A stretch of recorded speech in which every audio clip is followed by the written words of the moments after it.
Itu hadis Nabi. Kita nggak bisa lagi meragukan masalah itu. Hadis riwayat Imam Muslim. Nabi SAW mengatakan pada seorang sahabat, ayahku dan ayahmu di neraka. Nah, begitu penyampaiannya. Ya sudah, kita terima apa adanya kan. Kita tidak pernah bertemu dengan Nabi SAW, kita tidak pernah bertemu dengan ayahnya Abdullah, kita nggak tahu. Tapi Nabi SAW wajib kita imani kenabiannya. Dan beliau telah menyampaikan tentang ayahnya. Kalau kita sayang dengan ayah Nabi SAW, Nabi SAW lebih sayang kepada ayahnya daripada kita.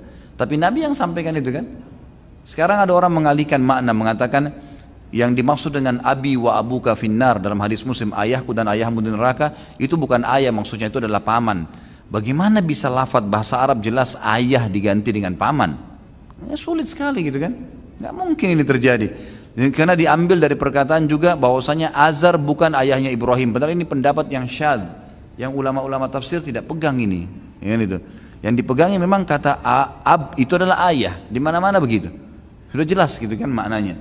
Dan ini sama sekali berapa kali saya ulangi, sama sekali tidak mengurangi kedudukan Nabi Muhammad SAW. Sama sekali. Beliau tetap mulia, gitu kan? Beliau mulia, para keturunan yang beriman dengan risalah beliau juga mulia, semuanya mulia.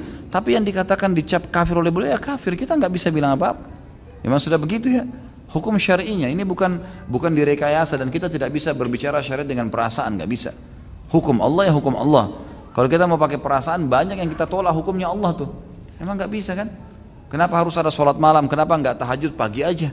Loh, Allah maunya begitu, gimana? Nggak bisa sudah, kan gitu. Udah hukumnya Allah Subhanahu Wa Taala. Jadi ada orang yang beriman yang benar gitu. Orang tua Nabi di neraka, kok usil banget kamu ini? Kok usil banget urusan Nabi Muhammad SAW di neraka dan sebagainya? Apakah kamu ini masalah apa? Kok tega sekali ngurusi bapak ibu Nabi Muhammad di neraka? Apakah memang ada hadis Nabi, hadis sahih tentang seorang laki-laki yang bertanya kepada Rasulullah, bagaimana tentang bapakku? Nabi menjawab, bapakmu dan bapakku di neraka. Itu hadis namanya khabar ahad. Hadis ini adalah sahih, akan tapi biarpun itu hadis sahih yang tidak mutawatir, kalau bertentangan dengan sesuatu yang mutawatir dan lebih kuat, maka itu dipinggirkan. Ada dalam Al-Quran, wa ma kunna mu'adzibina hatta nab'atha rasula. Sungguh kami tidak akan menyiksa siapapun sampai datang utusan. Jadi sebelum Nabi Muhammad diutus, itu masa fatrah. Di situ orangnya selamat, tidak mungkin disiksa oleh Allah Subhanahu Wa Taala. Allah pantang nyiksa hambanya yang belum ada syariat turun. Sama kalau di hutan Kalimantan sana ada sekelompok kaum yang tidak pernah dengar Islam, lalu dia nyembah berhala, nggak akan disiksa oleh Allah. Nyembah berhala di tengah hutan Kalimantan sana, nggak pernah dengar radio, nggak pernah punya HP, tidak pernah kenal syariat Islam, tidak sampai kepadanya dakwah, maka tidak mungkin disiksa oleh Allah Subhanahu Wa Taala. Maka masa fatrah, masa antara Sayyidina Isa alaihissalam, dan memang belum ada nabi yang diutus untuk orang Arab. Artinya nabi-nabi yang lain bukan untuk orang Arab. Dan Allah tidak akan menyiksa siapapun yang hidup tanpa utusan. Dan ayahanda Nabi wafat sebelum Nabi diutus, sebelum Nabi terlahir. Ibu dan Nabi wafat waktu Nabi masih kecil, belum diutus sebagai utusan Allah Subhanahu Wa Taala. Wa ma kunna mu'adzibina hatta nab'atha rasula. Sungguh kami tidak akan menghukum siapapun sampai aku mengirim utusan. Ada dakwah nyampe kepada beliau. Jadi ini aneh.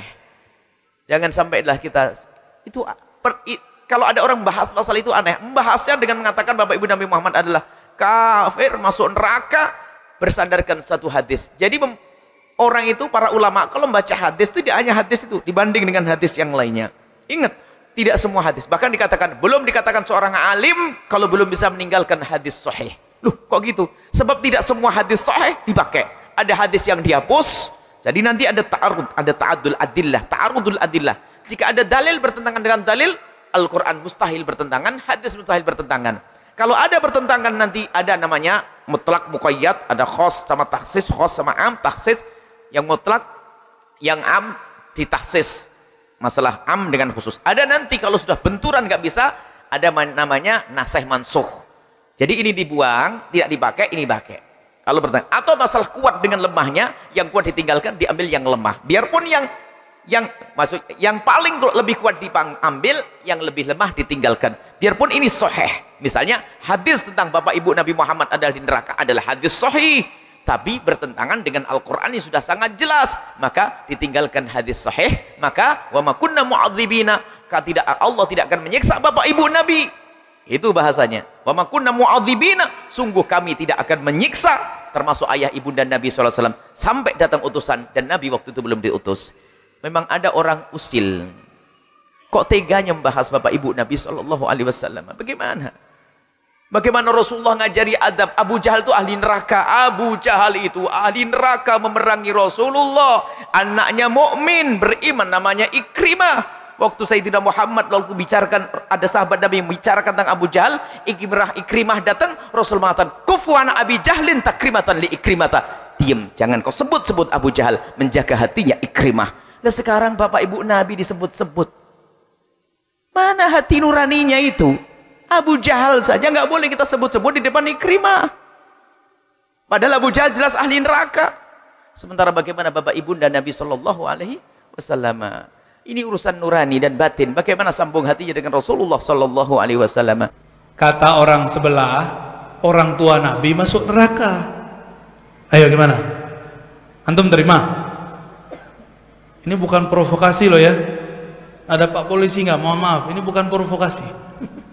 Antum terima nggak orang tua Nabi dibilang orang tua Nabi masuk neraka? Terima nggak? Kata dia ada hadisnya. Gimana jawabnya? Suruh dia bacain hadisnya. Anggaplah sekarang dia ada ya. Sekarang lagi jawab dia. Ini loh hadisnya. Ja rajulun lan Nabi sallallahu alaihi wasallam. Nabi didatangi seseorang lalu bertanya, "Aina abi?" Di mana abahku wahai Rasulullah? Kata Rasulullah langsung kasyaf. Allah bukakan alam neraka dan surga. Dilihat-lihat daftar namanya nggak ada di surga. Jadi Nabi itu megang daftar nama orang surga, daftar orang masuk neraka. Makanya Nabi tahu, wah abah ente masuk neraka. Tapi kan nggak bisa ngomong kayak kita canda-candaan. Ini lagi serius, ini orang lagi serius. Karena dia mungkin beberapa hari mimpi bapaknya terus. Sedih gak orang ini? Sedih, maka dia buang muka. Falamma qafa, ketika dia berpaling pergi, Nabi panggil, wahai sahabatku sini. Nabi nggak tega ketika keceplosan menyebutkan rahasia masa depan, bapak ente masuk neraka. Nabi kemudian ingat, aku kan rahmatan lil alamin. Bisa nggak tuh di switch sebenarnya? Sebenarnya bisa aja Nabi kasih syafaat selesai. Cuma Nabi nggak boleh cerita begitu. Itu hukum takdir. Kalau pakai syafaat selesai sebenarnya. Syafaat itu bukan hukum takdir, Pak. Jadi antum kalau dihukumi pakai takdir mungkin masuk neraka semua, termasuk Anda. Tapi kalau pakai syafaat terbebas kita dari neraka. Maka minta syafaat itu wajib setiap hari dengan cara bersolawat kepada Nabi sallallahu alaihi wasallam. Apa kata Nabi? Oi fulan, jangan sedih, kira-kira bahasa begitu. Bapak aneh, bapak ente sama-sama di neraka. Supaya dia nggak sedih. Bapak nabinya masuk neraka. Ya sudahlah, nggak usah sedih lah. Kira-kira begitu. Jadi Nabi tega nggak bikin orang sedih. Dia nggak ngerti hadis ini. Ini orang yang ngomong orang tua Nabi masuk neraka, tamat Madinah loh Pak ya. Gak ada urusan ternyata mau tamat mana. Kalau nggak ngerti adab kepada yang terkubur di Madinah itu, pulang-pulang tetap tidak beradab. Dia injak rumput-rumput, dia injak pasir-pasir yang dulu diinjak oleh Rasulullah. Terus dia mengajarkan kepada jamaahnya, orang tua Nabi masuk neraka. Kira-kira gimana? Jika sahabat ini sedih, Nabi lebih sedih nggak? Nabi hatinya lebih lembut, lebih halus, pasti Nabi lebih sedih. Seandainya benar orang tua Nabi masuk neraka, seandainya benar, tolong jaga hati Nabi. Seandainya hadis ini benar nih ya, jangan diungkit-ungkit. Cukuplah itu terdata, terinput dalam Sahih Muslim, tapi kita tidak kalamkan. Betapa banyak hadis sahih pemahamannya tidak sahih. Bahkan Quran yang pasti sahih itu pemahaman orang terhadap Quran tidak sahih, apalagi hadis Nabi. Siap jaga adab ke Nabi? Siap mengawal ulama-ulama kita yang membela Nabi? Ya, kalau ada orang bilang orang tua Nabi neraka, kita apain? Jangan ditonjok, Pak. Ya, dia ajarin adab ke Nabi. Ya, antum kayaknya udah siap aja nih mau perang. Jangan, ntar dulu, perangnya nanti. Sekarang perang argumen dulu, perang adab. Ajarin dia adab. Ajarin dia, bilang ini, kalau ada orang ngomong, orang tua ente masuk neraka gimana? Kalau dia mungkin terima kali ya, karena dia memusyrik-musyrikan abahnya kali.